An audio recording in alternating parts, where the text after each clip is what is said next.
But let's move into the final topic, and that is hills we are willing to die on. And it's more hills Sean are willing to die on because Dave was like, yeah, your takes are good enough and I could be contrarian. Fire. But can we at least give the account to, we did forget Romeo Langford. There was a copy pasting error. Yeah, no, it wasn't copy pasting. I was working off my phone because I came straight from work, was not able to get my laptop. Yeah. I thought I had all of them on it and then literally finished the segment and I was like, did I put Romeo Langford on there? And we did not. So Romeo Langford, long-term starter, I'll say hit. I think he's gonna hit as well. Right, he's got a good skill set, good shooter. So if you missed it, now you got a bonus one. Bonus. But here's the hills that I'm willing to die on. All right. I thought of this. Jake and I were having a discussion, and I was like, "That's a great fucking topic. We're gonna do it. I'm gonna take it." And here's the hills that I'm willing to die on. One. Start with one. I want to jump into it one at a time. All right. I want you to give the whole list. I want to digest one by one. Let's start off hot. All right. Because I know we disagree on this one. Yep. And I know that there's going to be a battle. And I know other people out there disagree with me. Bol Bol is too weak to play in the NBA and will be out of the league in 5 years. It's so wrong. You're so incredibly wrong. There's too weak? Are you kidding me? Like, the current NBA is getting softer and softer. We're catering around At your these. heaviest, how big were you? 219? 220? Which is bigger than Bol Bol now. 12 pounds bigger than Bol Bol. I was a bit of a tubser. 12 chubby. pounds bigger than Bol Bol. Yeah. You're probably faster than Bol Bol. I don't know. Maybe. So, I don't know. To my own horn, but and yeah, maybe you're know. not 7'2". Yeah, or that might be a minor 7'3", difference. like he is. One step for him is like 3 for me. Yeah, but here's the thing that it boils down to is when you're going up against guys who are that big, that are 7 feet tall and not 208 pounds, are like 250 pounds, and are going to kill you because that's their job, a la Joel Embiid, you will get your head ripped off your damn body. And this kid's so damn weak, so damn thin, that he's going to get shredded to pieces by real NBA players. Just go look at Joel Embiid when he got drafted. That man doesn't exist anymore because he put on mass. Yeah, and also go look at Manut's dad. How much you look like you mean Manute? Yeah, go look at Bol Bol's dad. How much do you look like your dad, Dave? Like 50% probably. Yeah, I look pretty close to my dad. We got the same fucking beer gut, and I don't even drink beer. My grandpa has the same beer gut as me, and I don't even drink beer. So here's the thing, is genetics fucking matter, people. Just because Shaq gave him the sign of approval that this kid's gonna be good doesn't mean Shaq's the fucking doctor of genetics. All right? Bol Bol's dad was fucking force-fed and forced to bench press a ton of weight to build up any resemblance of muscle. Yeah. And he was not able to do so. And you look at Bol Bol, and it's not all muscle. It's not. He was coming in a little chunky. The body fat percentages. So he hasn't had the ability to work out. He had an injury. I'm not buying it. He doesn't look any different than he did in college. Oh my God, he definitely does. No. I think you're seeing what you want to see, Sean, because this kid has such a great skill set. Offensively, we've never seen a 7-footer with the touch that he has. He is pulling it from the outside and catapulting that shit in. It at an incredible rate at that. Just a reminder, shooting 54%, I think 52% in college. I know limited stretch, so those numbers are skewed, and over the season, I think it would have probably balanced out to somewhere around 43%. Even if you slash 10% off that, it's incredible for his size. He's got such a great touch. I don't have the same concerns with you because I don't know how often he's going to be in that position because those big fat centers get run off the floor. Because when it comes time for the playoffs... What, we think that this kid's going to have an endless tank? This kid's going to have an endless tank that he can just run up and down the floor? He's got pretty good speed for a 7-footer. I'm saying a tank. I don't think this kid's going to be extremely fit to be playing a ton of minutes out on the floor. We talked about this kid possibly being a guy that only plays 20 minutes right away as a guy who gets spelled a ton. You said that. Do you think he's going to be able to play 30 minutes a game? I think he could play over 20 minutes a game. I don't know, between 20 and 30, but again, I think that we're going to a more player-centered NBA where guys aren't going to play 82 games anymore. I think players aren't going to be expected to play as many minutes anymore. Like, we've already seen the minutes drop. We're now seeing the start of player, health DNPs. I think the game is getting catered more around these guys making sure they're in peak condition when they are playing and not wearing out their bodies for the 82 regular season games. So if we get 60-plus games out of him during the regular season and 25 minutes a game out of him, I am all in on that. 100%. Here's the thing. His body could not handle 29.7 minutes in 9 games against college competition. I don't see God, the it was way a that freak injury. Like, it's not even like a... Okay, but you know what's not freak? When you're actually playing real basketball against NBA players 60 times in a year. Sean. Freak things will happen in the NBA. Freak They things do. already happen. They but do. physicality also happens in the NBA. And that's going to bang up his body. It's going to bruise up his body. And he's going to be out of the league. He's talented. able to be healthy up to this point in his career as a 7. Like, he's been Going up against high schoolers, Dave. He's been the being- biggest kid he's known since fucking 4th grade. But it's not like big guys are immune to injuries just because they're playing smaller guys. Look at every big's career in the NBA. And not every, but like look at a lot of them. They have had injuries over time, starting off since they were kids. Harry Giles, someone who is the big injury fucking red mark flag guy forever. But like, if you go back, Greg Oden, injuries before college. He had the wrong side's legs. No, but yeah, that did not help him at all. That's genetics again. I'm just and that's saying. what I think's playing into Bol Bol is genetics. I think the kid's got bad genetics. He's got great talent. He's got bad genetics. Usually bigs get hurt before college. One injury in college, sure, whatever. I'm not uber concerned about that. If it was a history of injuries, sure, I've got my red flags. I would stay away. But this class especially, why not? We just went through the hit and misses, and we tried to slap some reality back down to life because as much as we want to be excited for this class, this is not the class of a year ago. This is not the uber studs coming out and dropping Trae Young stupid numbers, Luka stupid numbers. Like there's that talent. There might be 3 guys in this class who are in the same category as that. So that's why I'm like, when you're looking at where these guys could be, Bol Bol 100% deserves the respect. I just feel that the kid's extremely talented, without a doubt. If you're going to put I'm not going to Darius Garland that high. Darius Garland plays guard. He's not going to be playing that much physical of plays, games as I'm Bol just Bol saying, will be playing. If That's people are the thing that him, it comes down to. He drives in the paint, he's going to get bodied.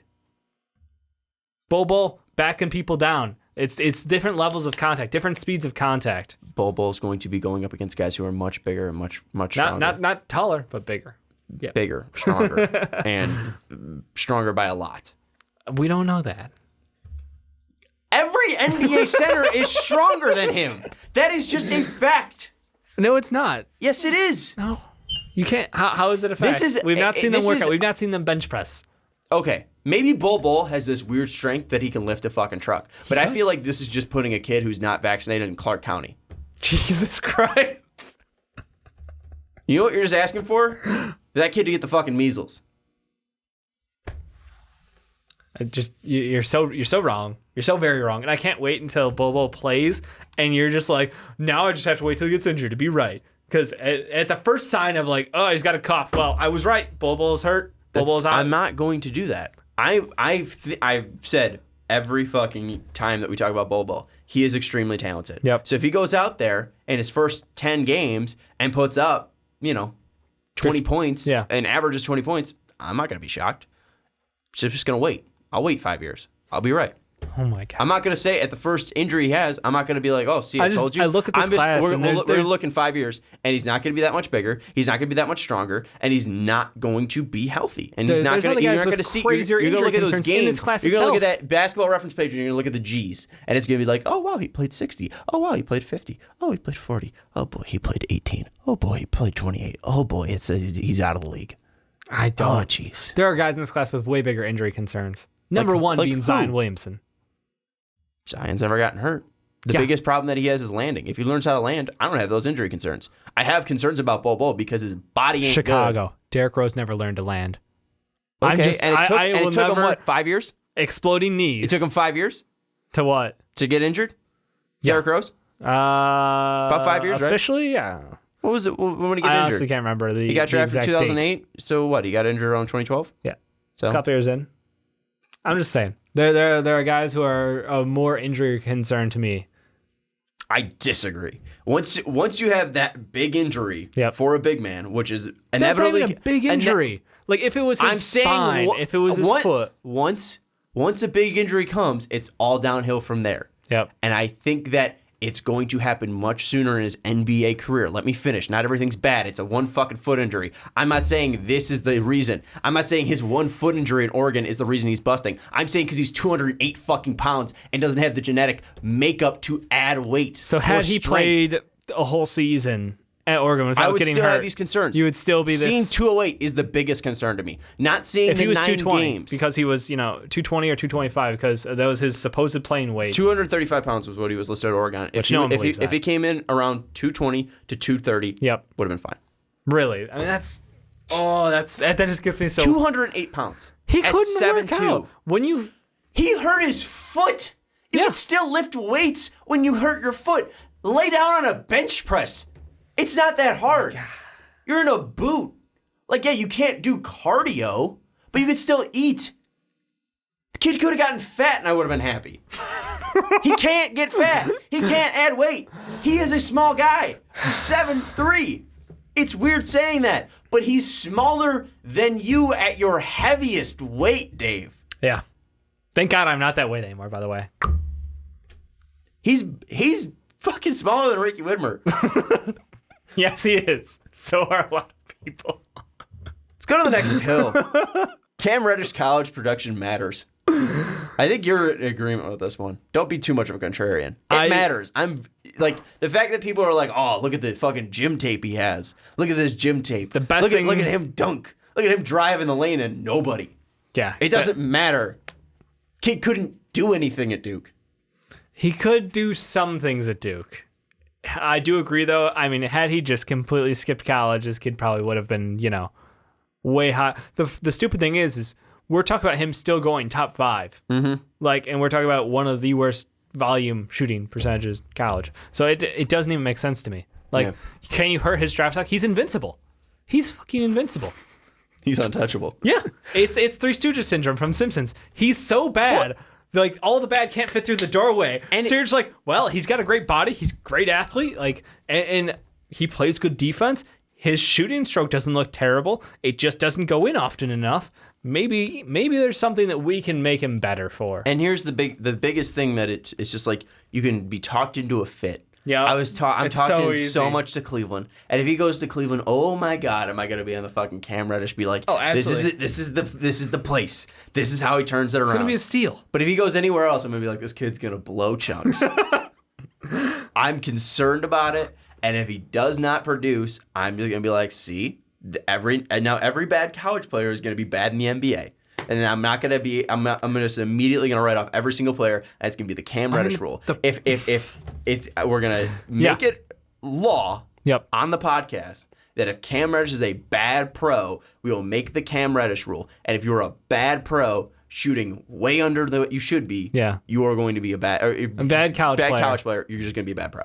It's plain and simple. It's hard to argue because in recent history there hasn't been anyone who has comparable stats who's been able to flip it around as much and succeed at a high level like a top 5 talent would be expected to do. I think the lack of precedence really hurts the case here, but we all saw what he did in high school. We all saw what he did in those shining moments at tourneys and then again at college. He has talent.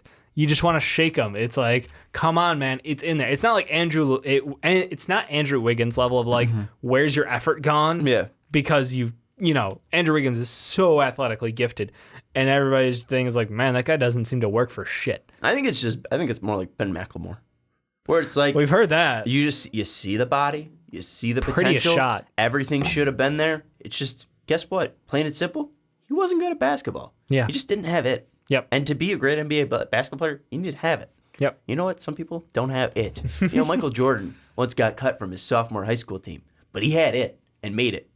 And now he's the greatest player. Maybe that's how he got it. Maybe someone needs to cut. Maybe someone needs to disrespect Cam Reddish. What if Cam fell in the draft to like 12 or some shit? Ooh. That'd be wild, right? Ooh, yeah. Ooh, and then you get the redemption arc of like the revenge story. Dave, I love it. Here it is. Guess what? Guess who I just name dropped too? All right. Guess who I just name dropped? Who? Michael Jordan. Yeah. Guess who's picking 12? Who? Michael Jordan's fucking team. Oh my God. Didn't even know that. Ghost. Blowing my mind. All right, let's move to the next one. People are like, Jesus Christ, these kids are fucking people. dorks. No, basketball's so good. We've been at work for 12 hours. Sorry.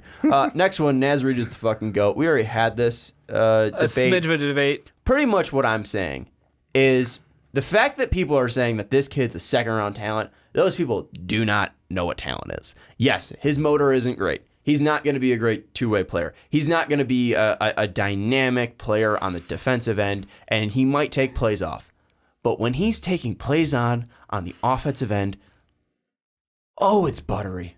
Oh my God. And he's talking about he's modeled his game after Kevin Durant and Anthony Davis. And I'm like, yes, you have. You're a beautiful, beautiful 7-foot fat boy center. If you squint your eyes hard enough, can you see Kevin Durant and Anthony porty Davis? boy, you know? That's what I look with him. I say, ooh, he's a porty boy. And Talking about people showing up in the wrong shape to the combine. Like, what about him? But here's the thing. Here's the thing is he's too big. You can always what's they always saying? I'd rather be too hot because I could always take stuff off, Dave. You know, right? Naz Reid Somehow just that gotta works. take some stuff off. That's all I'm saying.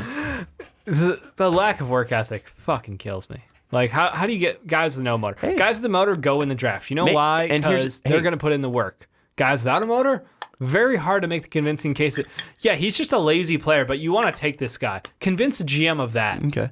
And you know what you do for people who you love? You make excuses, Dave. I'm gonna make a big excuse here from Naz Reid. This is huge conspiracy shit. Yep. There's some rumors that Naz Reid took a little bit of money from the bag man, if you know what I'm saying, at LSU. Oh. A little Will Wade giving a little money to his players. Oh, it doesn't sound too familiar. Oh, wait, he's under investigation for that. Oh, no. Do they know? So here's the thing. Maybe Naz Reid got a cool $300K. Maybe we wanted to keep it under the radar. So maybe it didn't work too Kept hard the at season LSU. under the radar by not trying. Maybe not, don't draw too much attention to him. But guess what, Naz Reid? I got the nose of a fucking dog, and I smell talent. And this kid, Right through. He's got that talent, and this kid is a first-round talent. And if you're not taking him in the first round, you're a dumbass. And if you get him in the second round, you're a smartass. You guys got a smartass. That's what it breaks down to. This portly boy is a first-round talent, and he's going to make a team very happy as their backup center. If he goes to the Sixers, my God.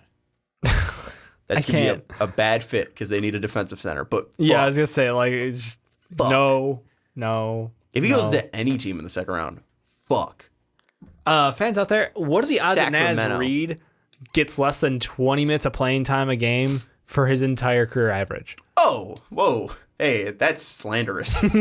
That is slanderous. He's at least getting 25 for a career average. Yep, career average. 25. Talking through his whole prime and everything. Over her. But it has to be NBA minutes, not that G League minute shit. Over Where under. I expect he may have to spend some time. Over under 21 and a half career minutes for Naz Reid. I'm going under.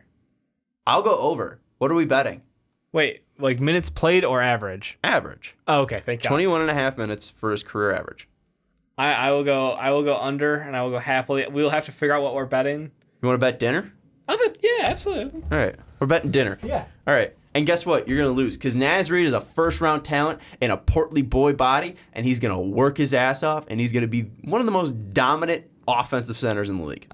He has to play NBA minutes, not G League. I'm just going to, make sure to add that stipulation there. Just wait until he gets it. And here's the thing. Here's the technicality. He's going to pull a good old Anthony Simmons, play one game for 40 minutes, and I'm going to win this fucking bet, Dave. Shout out Naz Reid. Let's move to the next one. Gogo will be the best big in the draft. Kind of condescending, or kind of, what's it called? Wrong? No. Kinda wrong. But what's the contradiction? It's a contradiction because I just talked about how much I love Naz Reid, and now I'm like, Gogo's going to be the best big. But you put Naz Reid's top end. Is that guy's going to be a great sixth man for your bench? Yeah, but he's going to be a great six-man for your bench. We all love Sweet Lou. We do. What was Sweet Lou's work ethic coming out of high school? I don't know. Shit, I don't know, but it's great now. That guy had 2 fucking girlfriends. That's work. He has. That's work. He's keeping that together, which is more impressive. So, is he? Yeah. Really? Yeah. He still has 2 girlfriends? No. Yeah. That picture was like in 2012. No, you can check it out. That was when T-Pain was still like He's still a doing it. thing. Check No out the way. Clippers games recently. Yeah. Damn. Yeah. Really? Yeah. All right. Gogo's going to be the best. This whole conversation. All right. Gogo's going to be the best big. If he's not going to be the best big, who's going to win it? It's Bol Bol. Come on.